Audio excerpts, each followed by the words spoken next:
All right, so welcome back to the channel. My name's Kevin. I'm Tarsha. This is Conversations with the Crawleys. On this channel, we do a lot of conversations about faith, family, relationships, and we do recaps, reviews, and commentaries on some of our favorite shows. This one is all about Family or Fiancé with Laterrica and Omar. So, this is content that you enjoy. Hit that subscribe, hit the like, request notifications, and share. And we will see you in the comments. And join the membership vibes. And check out the merch store. Okay, because once those membership videos start coming up, don't be behind. All right. That long line after Black Friday. Okay. Be in trouble. So this couple, they met at a restaurant. Mm-hmm. And he was eyeing her. He was checking her out. And she came up to him. She's like, what you looking at? Like, if you're going to look, speak. Don't just sit over there and stare. I'll at least pay for my food since you're paying for stuff. This ain't the third grade lunchroom. Grow some and have a conversation. So, but they consider each other best friends, and they have a baby together. Right, they were together from the start of this video. Not 3, our video, but their segment. About 3 years, I think it was. They were together 3 years, and they did bring a little girl into the world. Yep. So he's good with her family. He's like, her family's cool, no issues. It's his family that Laterrica seems to have some issues with. Correct. Right? And she says that his mom does not like her. That's what that's her impression. That's how she feels. Okay. In their conversation with Tracy, you know, they've been together for 3 years. She does say that she questions, Laterrica says that she questions whether or not Omar loves her the way that she loves him, partly because of how he interacts with his mom and seems to put his mom ahead of everything, right? Right. Laterrica? Laterrica. Yeah. Ooh, Lord Jesus. Get that child's name right. Laterrica. Omar loves his mama. More than her. Yeah. She feels that his mom is way too much of a priority. Yeah. And something needs to change. We're starting to see this kind of dynamics when they talk about you marry them and the family, right? You don't marry just your spouse. True. And that how people are raised and grow up, it comes to a head at some point in your relationship. At some point. And you're going to have to make a decision. Because sometimes you find out that your family you're marrying into, you find out too late. And you're like, well, I love this person. But your family? I got questions. I got some questions. Ask me how I know. All right, so they do. She has a non-existent relationship with his mother, right? In fact, he is paying his mother's rent. And so when Laterrica and Omar moved in together, or were going to move in together, there were some questions about, well, Mom, come stay with us. And that was her suggestion. Yeah, that was her suggestion. If she's really tight on money and can't seem to financially take care of herself. Yep. I mean, for a woman to say that, I think that's very noble of her to say, sure, your mom can come and live here and we can kind of save that money and just put towards the family as a whole where she doesn't have to worry about, you know, a roof over her head. True. And then Laterrica says, and he says, both of them say in their conversation with Tracy that he decided not to have his mom move in. Remember that, because that'll come up later. Right, because he was saying, well, they're very strong women, and I didn't feel like it was going to work. Probably wasn't going to work for him. Right. So the other issue or the other question is surrounding more kids, right? Because he's like, Laterrica feels that he doesn't want more kids. And he kind of chalks it up to how Laterrica and his mother are right now, and he doesn't want to bring another child into the world that may not see the child's grandmother. I kind of understand that, right? You want to make sure that the good relationship and you're already fighting over one. So you're like, I'm looking at this holistically, right, about my family as a whole. So at least he's willing to say that, even though he didn't say that with the first child. Right. So he's bringing his aunt, his best friend, and his mom. Mm-hmm. She's bringing her mom, her brother, and her best friend. Mm-hmm. Okay. Mm-hmm. So they come in. His family comes in first, and there's a hug there between the mom and Laterrica, but it's kind of like, that kind of a hug. You know, it was just like, So then a little later, her family comes in, and the aunt is like telling Omar's mom, keep it together, don't. Because you start to hear this high pitch, hey, right. Like some families do get when they get around each other and, you know, haven't seen each other in a while, what have you. Omar's mom like, that's all fake.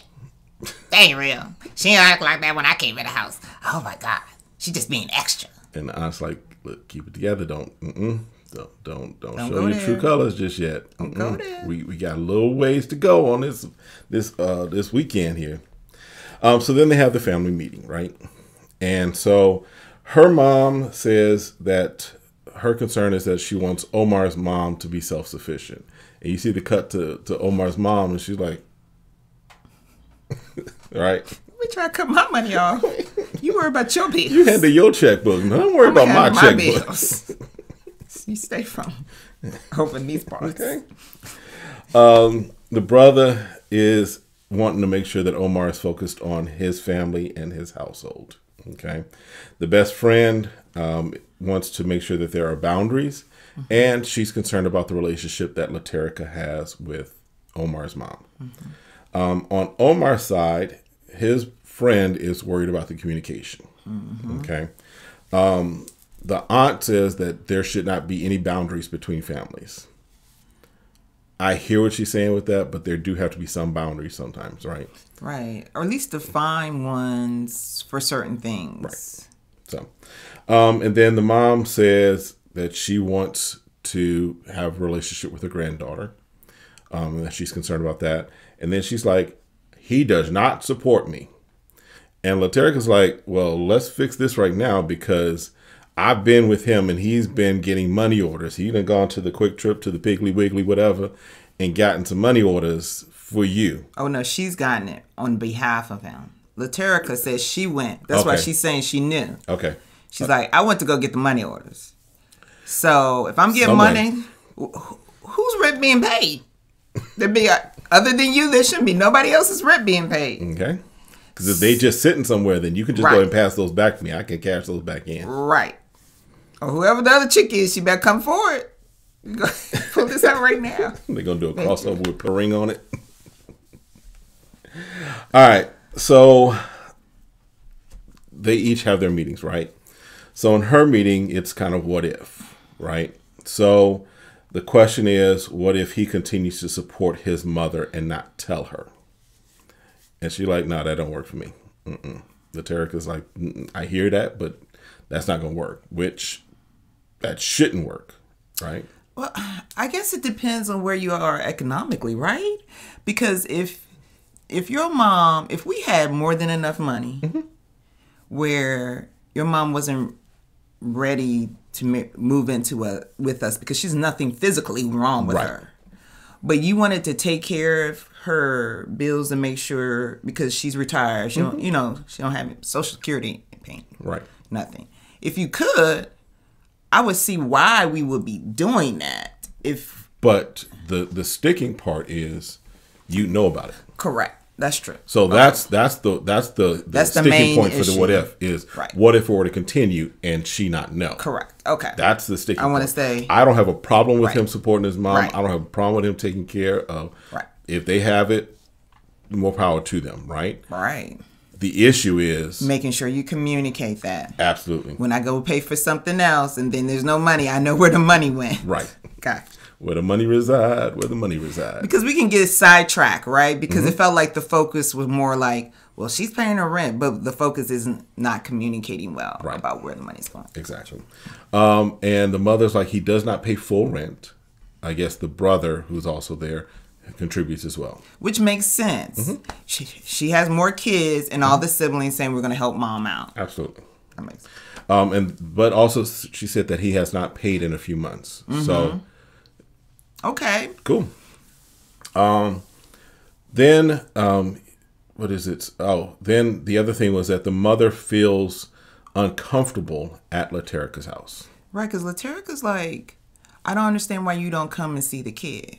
Well, see, that one time I've been to your house and you didn't come out of the bedroom.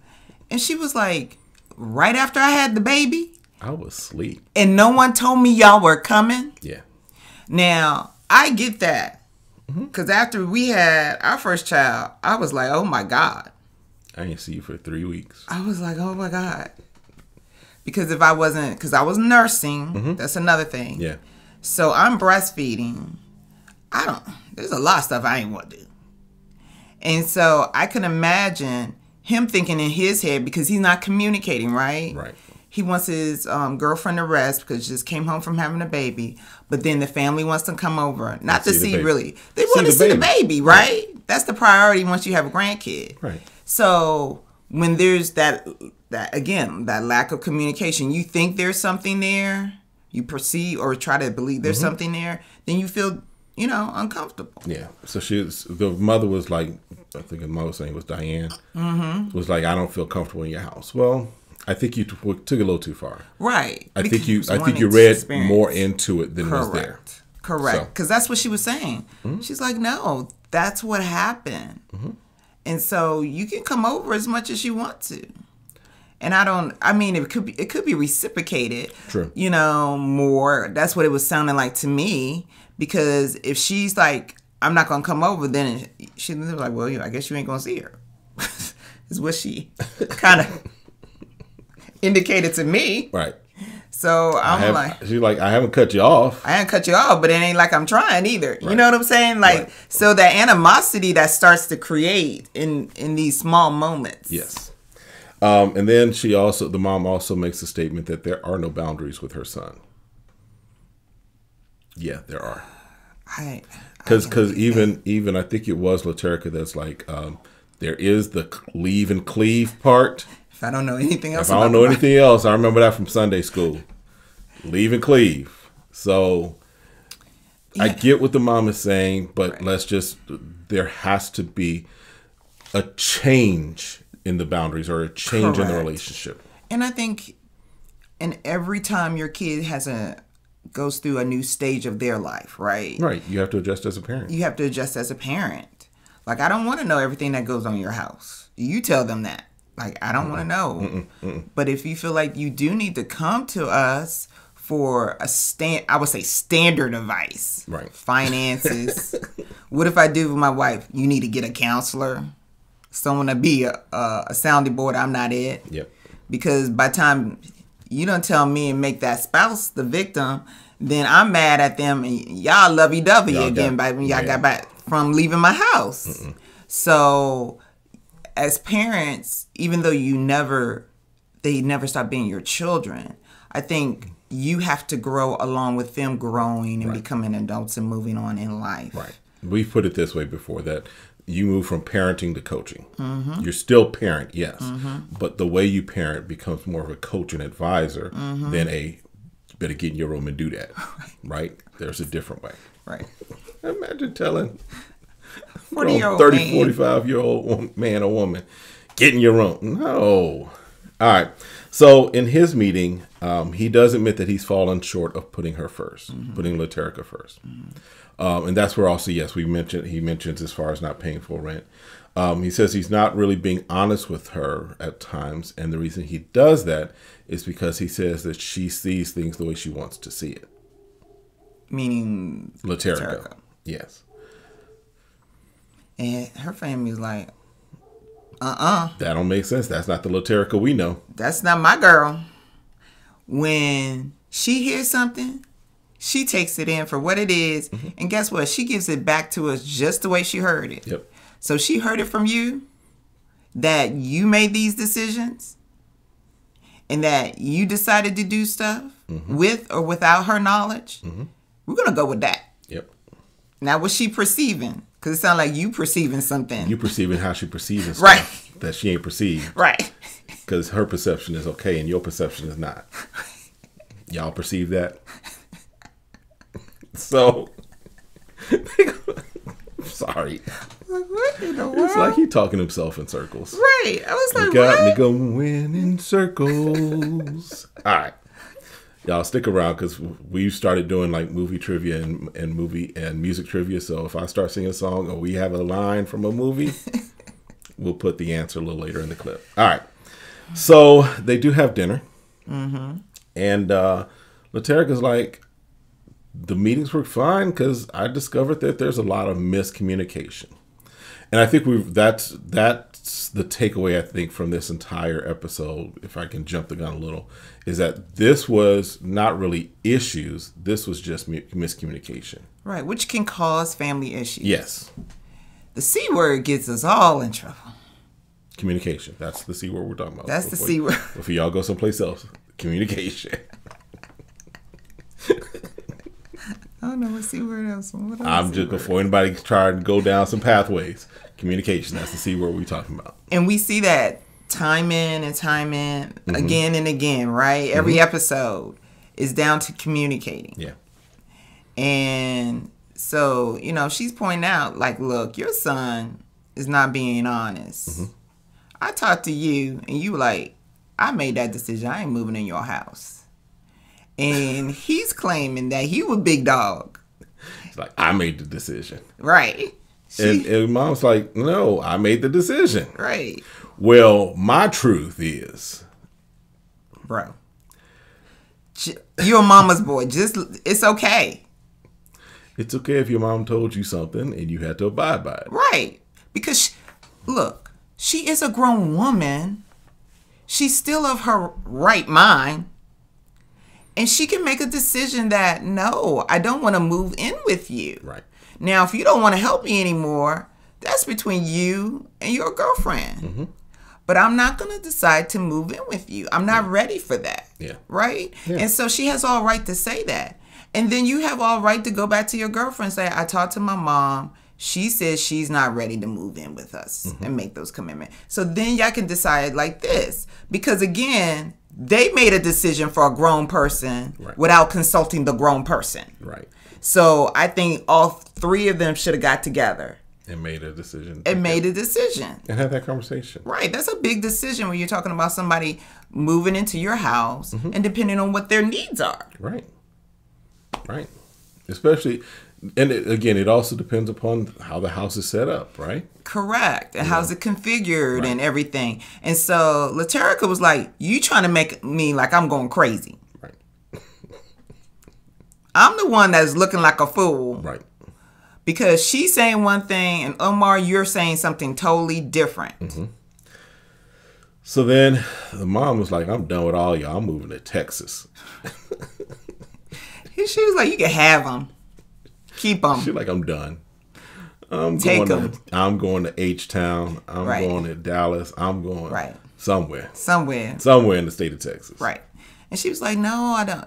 She's like, I really want you to have a relationship with your son. Mm-hmm. And I feel like that was genuine, that it came across genuine. Like, I just want us to figure out why we're miscommunicating like this mm-hmm. and why can't we create the boundaries we need as me wanting to be your future daughter-in-law mm-hmm. and your son. Yeah. Yeah. So I think that was big. I thought that was great that she pulled the mother aside and was like, hey, let's have a conversation. Right. Because to clear the air. To clear the air and her stop yelling in her ear. She's like, if you yell in my ear one more time across this dining room table. So Miss Diane, my impression, she was just what's the term? Crotchety old woman. Mm-hmm. She's like, I'm on it. She's like, don't be yelling in my ear. Don't be yelling in my ear no more. And if you keep it up, I am moving to Texas. And if you follow me to Texas, I'm going to go to Florida, somewhere away from y'all. So then day 2 happens, right? And Laterrica, in meeting with Tracy, is saying that she feels better than the previous day. And she's like, she could actually hear his mother, right? So she got the information direct from the mother instead of being filtered through Omar, who trying to tell his truth and everybody else's truth, but his perspective and perception is completely off. She wants his mother to feel like she's gaining a daughter, right? And I think that's that's the ideal way to look at it, right? I think one of the things in our relationship that was really great was my mom was like, she treats Darsha like her daughter. That's her daughter, right? Not daughter-in-law. That's her daughter is the way she looks at her, right?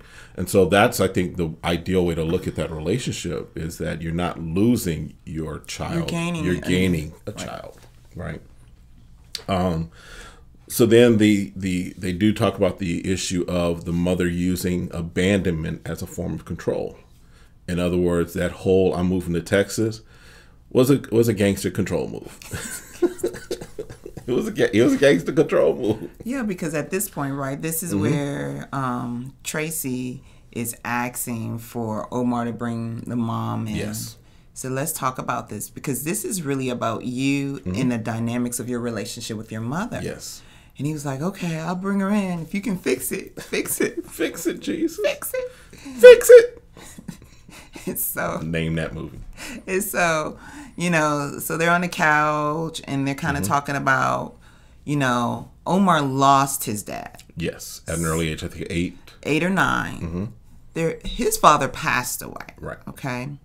And so they're talking about how even trauma brings family closer, even, even when it's not good, because it doesn't seem like it was expected or anything, right?